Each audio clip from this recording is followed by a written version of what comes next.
Hey everybody, this is BitNote with David Collins. We'll be playing some good old video game music, so hope you stick around and enjoy. Some good beats.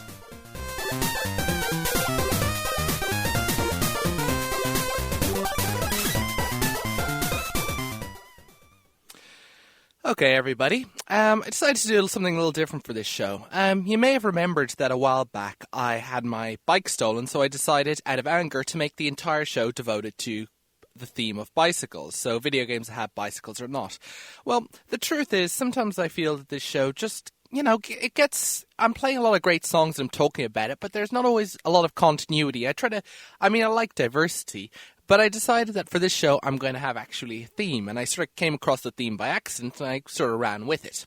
The theme for today's show is New York City.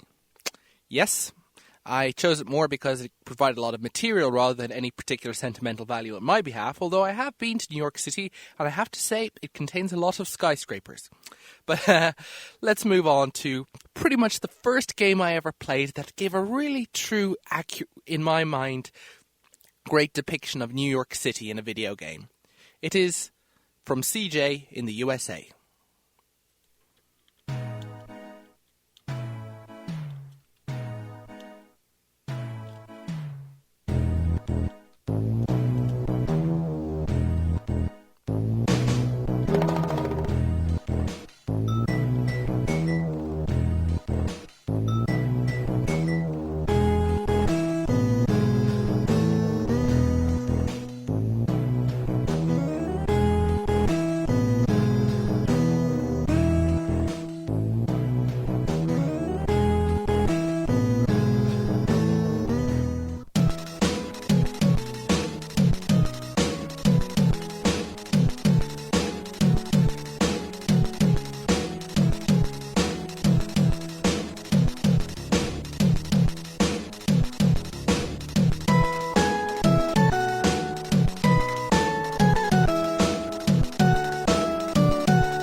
And that was the music from CJ in the USA, developed by Genesis Software, and that music itself was composed by Ash Hogg.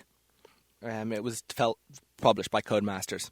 I played that game on the Amiga, and it was just a fun game. It was a budget title, so it was just, a simple, fun platformer game with colourful graphics. And the idea was you were essentially an elephant. Your name was CJ.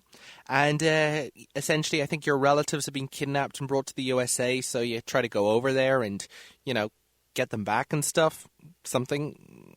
Anyway, I think it was basically, I think, inspired a bit by New Zealand Story, and I love the New Zealand Story, so I said I want another game like the New Zealand Story where you're colourful and everything. So I found this in the shop. I remember the great big cardboard boxes and knowing inside would contain a floppy disk that I would love, and it said, "Whoa, this looks enough like the New Zealand Story that it looks good." So I ended up buying it or getting my mum to buy it, whichever, in good old Stillorgan shopping centre, and I raced home and I put it in, and it was actually pretty damn good. I mean, I wasn't blown away, but I mean, like, I was an elephant. I was jumping around. I was shooting peanuts out of my trunk for some weird reason. And I was throwing bombs. And I was thinking, boy, this is fun. This game's allowing me to shoot peanuts at people and throw bombs. And so I dealt with all these things. And, like, the first level takes place in New York, but it's got some weird stuff going on. It's got like some cartoon depiction of hooligans and American footballers. You're attacked by American footballers and police things. And at one stage, I mean, the great part is that you platform up all these abstract blocks floating in the sky, and then at one point you jump over the Empire State Building. So, good times for all. And I don't think I ever really got that far in that game. I mean, I remember having a bit of fun with it, all right, but it's just, and I like the bright, colourful graphics and the sun tune and everything. But I satirically put it as the best video game depiction of New York City that video gaming history has ever given us. So, but I think that others may disagree on that point. There is actually, I've heard of this game that actually is basically a text adventure. So, you type in commands and you move like north, south, west. That actually is based in New York. I haven't actually looked that much into it. I probably should for the next show. But since it probably doesn't have any music, I don't really, it's kind of awkward just to insert it in the show without music. Although I've done it before. But anyway, let's move on to our next track. This one's a little more down-tempo, but I think it's got a lot of motion to it.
And what we had there was Alex Theme by Sascha Dikiciyan and Cris Velasco from the video game Prototype by Radical Entertainment. So as you can see, it had a nice gritty sort of vibe there. And by the way, I think I completely misused the term down-tempo, but what can you do? That's when you got your background in playing video games rather than actually listening to music and pretending you know stuff. So, Prototype is a lot of a fun game. Yet again, it's a game that takes place in New York City, and in this case there's a virus outbreak that is plaguing the city and creating mutants and monsters, and they call them the military, and other sort of enemies that you have to fight against. And you are a guy called Alex Mercer. You thought your life was normal, and then suddenly you wake up without much memory of your life on an operating table and suddenly find you have super new powers. So then you get really, really angry at the people who gave you these super cool powers, which is something I never quite figured out about the game. But essentially it involves military experiments and genetic things and viruses and stuff. I've actually got a bit of irritation with the plot of this game, because part of the idea is that there are these tiny little quests you can do to get tiny scraps of the plot, and I really attacked that quest with a lot of vigor, which you have to do by absorbing people and getting their memories. But in the end, it really didn't give that much depth. But, whatever. It's the whole sort of standard. There are monsters. The New York City is under lockdown. There's a virus spreading around the city, and then there's an army. And you're basically a guy who has superpowers that's running around trying to figure out what caused the outbreak, why did you wake up, what were your previous memories, and, how do you defeat them? How can you stop the military from screwing everything up? Basically, it's the old thing about, whether you got the aliens, the military, and you're kind of in the middle. So, what are their powers? And this is where it gets a lot of fun. I mean, sometimes in a lot of games they give you a couple of basic powers, but you literally have the run of New York City. Literally, you can run directly at buildings. You can run them and jump them around and, spin. And I think there was actually one comic strip on the internet that got famous for saying one of the great things about this is you can karate kick a helicopter, which you can. And you can do a lot of, and you got all these weird powers that let you, smash through people. And, of course, you can send cars flying and throwing stuff. And, yeah, that's actually one really fun thing about the game. You can pick, if you're pursued by a helicopter, there's so many different ways. You can jump up to the helicopter and attack them directly and then hijack the helicopter. Or you can steal a rocket launcher and shoot rock blasts at the helicopter. Or you can grab an entire car and throw the car at the helicopter, which personally was my preference. I suppose it's kind of one of these, destruction playground sort of games, I mean, it's all pretty lowbrow and it's all just, militaries and people grunting and, a whole lot of stuff. But, it's just about just letting loose, running around, smashing through stuff, throwing helicopters, taking on military, calling mutants, just a lot of chaos and a lot of blasting stuff. So, it's really... And so, like I said, it's got a guttural, nice feel to it. I do have to say, though, at times I felt it got a little juvenile. I mean, there's actually this really disturbing trend I've noticed in a lot of video games. But, games, they are violent games. We accept that. Sometimes they can be a little violent. But sometimes I find they're a little needlessly violent. And it always makes me just a tad uncomfortable. Because I'm saying, okay, I don't really want this. I mean, I'm just, I suppose the first time I had that was when I was playing when I was playing Grand Theft Auto San Andreas and I was carjacking someone, and then the character I was controlling just made some, I'm taking you right or whatever, and just said this really insulting thing and saying, damn it, look, I'm just trying to steal the car. You don't need to be so personal about it and throw the obscenities. And it's kind of like that. Often you're playing a character and just to do something the character will go over. Like, for instance, one of the parts of the game is that you basically absorb someone's body and then take their form and take their memories and stuff. And okay, I mean, obviously you're kind of killing them, which kind of makes it controversial, which is always slightly uncomfortable. But I mean, some of the animations in the game are like him basically, to do this, he basically pushes the person to the ground and beats the pulp out of them, which, I'm not going to defend that or anything, because I don't know, I just would have thought that you could kill people in a far more less brutally graphic fashion. That's all I'm saying.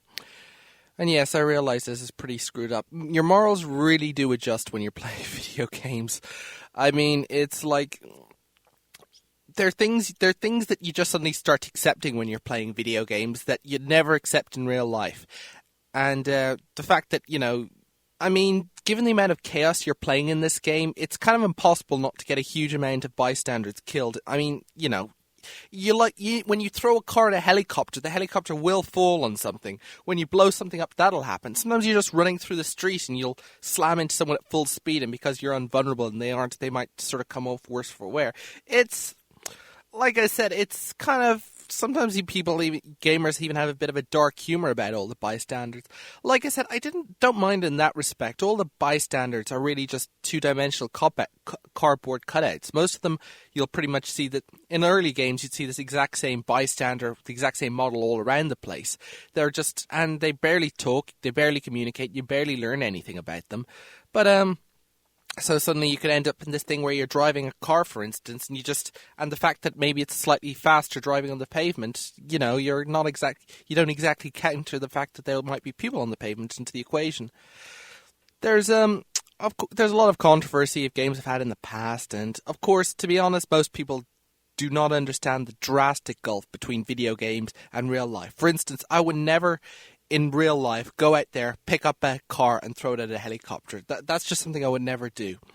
And but at the same time, video games have ratings for a reason. There's a reason that Grand Theft Auto and Prototype both are 18s. And just a guidance here, an 18s video game can tend to have more violence than an 18s movie. That's just a cert.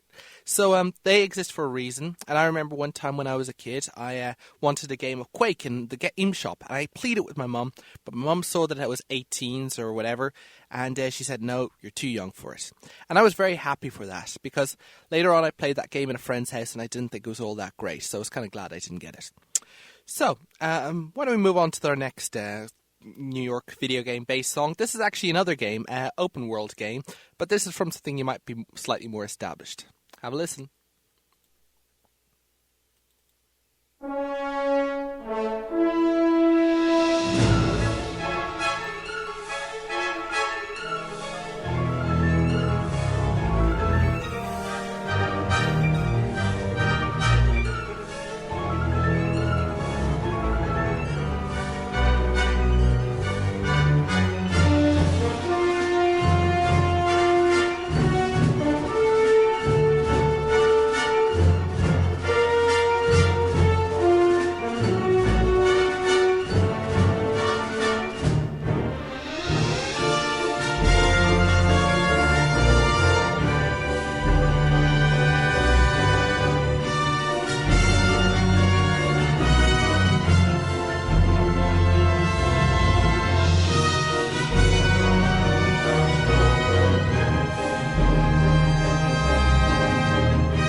And that, my friends, was the main theme from a video game, Spider-Man 2, developed by Treyarch. And the music, I believe, was composed by Michael McCuistion, who's dealt a lot with a lot of superhero animated TV series themes, so I think it's him.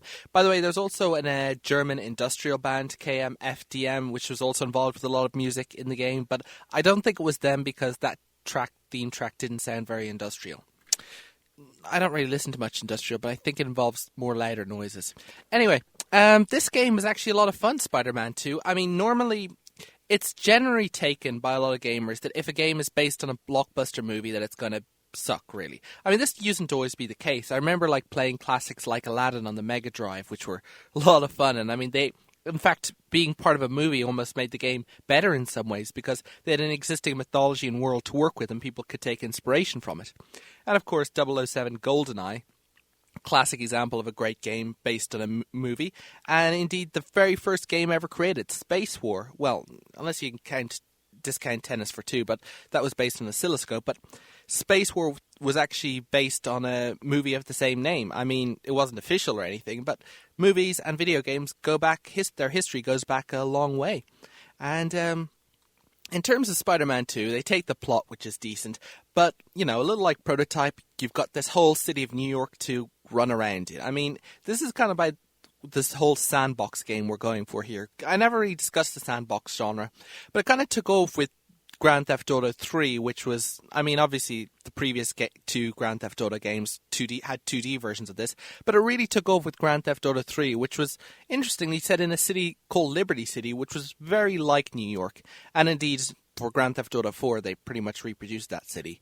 They reproduced New York City and then called it Liberty City again. But the idea is you've got this great big expansive area, and which you can just mess around in. I mean, I like these games if they let you do this as early as possible.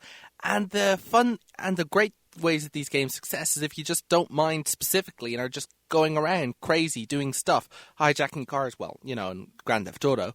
But in Spider-Man 2, you're just swinging around and it's a great feeling. You know, you can pretty much, from early on in the game, you can pretty much go swing the entire length of Manhattan Island and even just catch a lift in a few helicopters to see the Statue of Liberty. And it's just great because they really got the swinging. I mean, a lot of people have said the swinging is great. It's just great. Once you get the hang of it, you're like swinging fast, shooting at another web line, swinging along, being Spider-Man, running along the side of buildings if need be, doing swan dives off of buildings, running up the side of buildings, and just running up onto the top of buildings, running along them, swinging, jumping, swirling. And if you get it just right, I mean, that's it.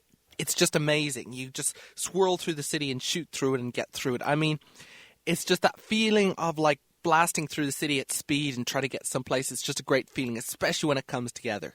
And I mean, that's what a lot of games really come to shine. When people suddenly get the mechanics and everything, when people get in the zone and it's just so fluid. And I don't know, they spent a really lot of development on it.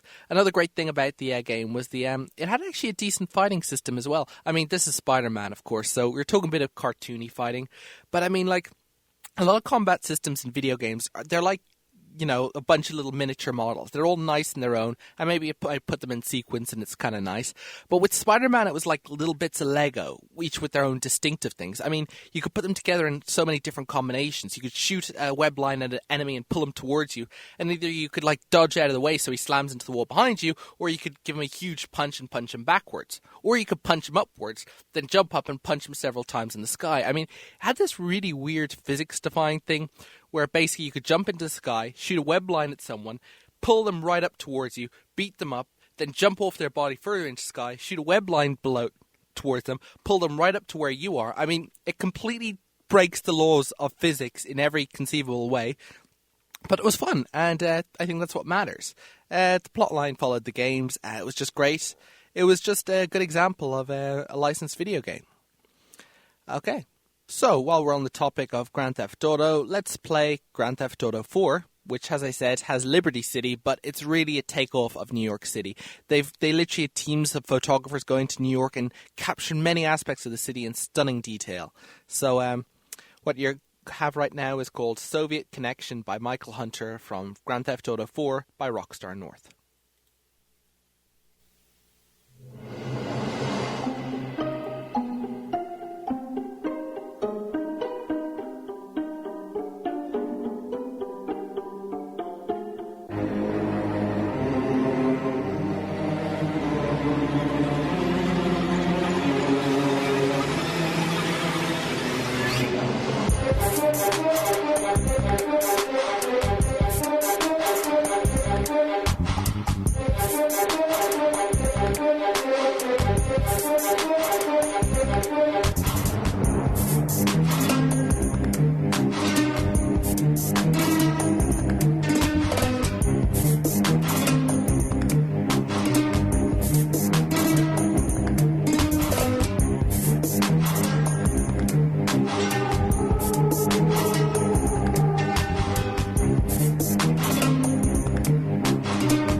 Well, for those who don't know Grand Theft Auto 4, it was the game that, like I said, just really... It's not actually a sequel to Grand Theft Auto 3, technically, because there were two games, Vice City and San Andreas, that went between the two, not to mention the PSP ports. But it was a game that really pushed realism and graphic fidelity and gave a stunning view of a slightly satirized version of New York City. But I don't know, some people felt it just got a little boring at times. It's kind of fun. A lot of people just like doing crazy stuff in video games. I happen to be one of them. I played Grand Theft Auto 4. I liked its mood and atmosphere and music and stuff, but I think I preferred Saints Row 2 because I just let me do crazy stuff. Okay, for our last song.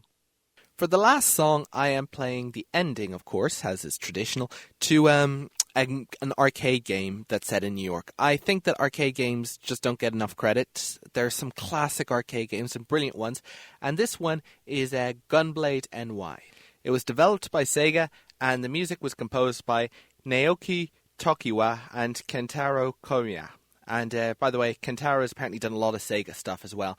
The game was released in 1995 and was set in the futuristic year of 2005. Whoa. And essentially, it had terrorists taking over New York and you had to do something about it. I have to say, I know terrorists are tough and, they're serious, but back in the 90s, terrorists were fun, They weren't, especially on 1990s arcades, they were basically guys of a gigantic legion who basically all dressed the same and would jump up in front of you and do the most crazy stuff, and then you beat that ever-loving crap out of them in whatever, either through fists or shooting them repeatedly. And it's just funny, they never ever stood for anything. They never really had any ideals. They weren't fleshed out. They were just 2-bit caricatures. And it was just like fun because, they weren't really representing anything in real life. And then, of course, 2001 September happened, and it became a little harder just to take terrorists in New York and stuff and serious. Anyway, but essentially what's happening is that basically the terrorists are taking over New York. They've got all these trucks and machines and motorcycles and vehicles and aerial helicopters and stuff. And basically you are part of a 2-person team that are basically in a single helicopter with machine guns in it. And on the arcade game, it's cool. You got the big screen in front of you and you got this great big plastic machine gun. I mean, well, not really a gun. It's like this bulky bazooka thingamabob. And it's got this and it's basically, it's got a hinge on the arcade cabinet so you can turn it left and right and up and down. And wherever you aim it, that's where the shots go. And when you do shoot it, there's a vibration in the great bulky thing, so you can actually feel it shake.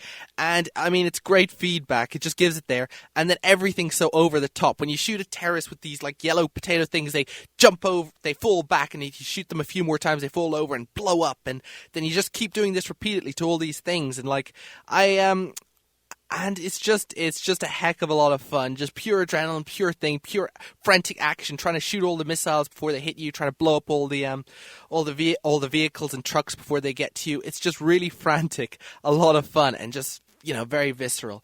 In fact, actually, I was playing a Time Crisis 4 recently, and I got to the second or third stage, and I said, they realized, wait a sec, this is completely ripping off Gunblade NY. I mean, they had pretty much the same thing, a city, and you were shooting a machine gun from an aerial helicopter and stuff. But Gunblade NY, always a favourite. I never, naturally, you're going all these cool places like Battery Park and finally defeating them in UN headquarters. And if you do complete the game, you do manage to finally defeat the terrorists and liberate the city of New York from their oppressive grasp and have your happy ending, then this is the sound back then that would reward you. This has been BitNote with David Collins. Thanks for listening.